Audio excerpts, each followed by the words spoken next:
Di 2 video sebelumnya, saya udah pernah buat tutorial kontrol kipas pakai sensor suara dan kontrol kipas berdasarkan suhu dan kelembaban ruangan pakai DHT11. Sekarang, gimana kalau misalkan kita satukan dua sistem ini jadi satu sistem untuk monitoring dan kontrol? Sensor suara LM393 jadi kontrol kipas, dan DHT11 jadi monitor suhu dan kelembaban ruangan dengan display LCD 16x2. Kira-kira apa sih manfaat dari bangun sistem ini? Ya, selain bisa kontrol kipas pakai tepukan tangan atau jentikan jari, kita juga bisa tahu kondisi suhu dan kelembaban ruangan kita secara real time dan offline tanpa koneksi internet sama sekali. Ayo kita mulai.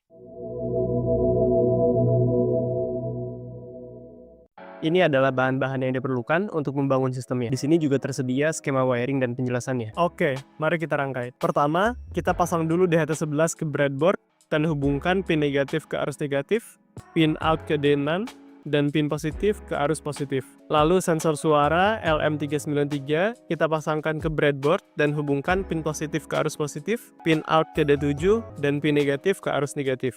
Lalu relay, kita hubungkan pin negatif ke arus negatif, pin out ke D7, dan pin positif ke arus positif. Dan yang terakhir, kita rangkai LCD I2C-nya. Pin ground ke arus negatif, pin VCC ke arus positif, pin SDA ke D2, dan pin SCL ke D1.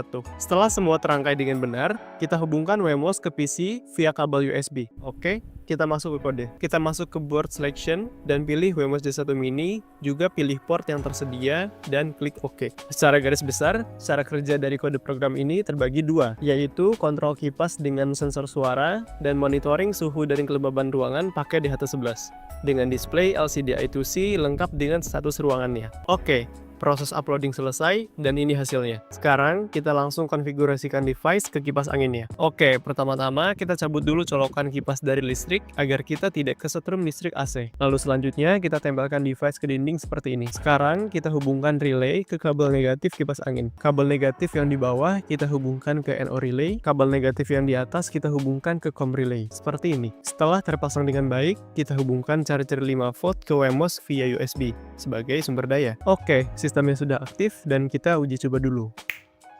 Nah, seperti yang bisa dilihat, monitoring suhu dan kelembaban serta kontrol kipas angin dengan sensor suaranya sudah berhasil. Di LCD pun muncul nilai suhu dan kelembabannya. Dan juga, kita bisa mengontrol kipasnya dengan jentikan jari atau tepukan tangan. Kita coba sekali lagi. Oke, sistemnya bekerja dengan baik. Nah, akhirnya, jadi juga ini sistem. Dengan sistem ini, kita nggak perlu lagi kontrol kipas manual dengan tombol on-off di kipas. Cukup pakai tepukan tangan atau jentikan jari aja. Selain itu, kita juga bisa tahu kondisi suhu dan kelembaban ruangan kita secara real time tanpa koneksi internet sama sekali.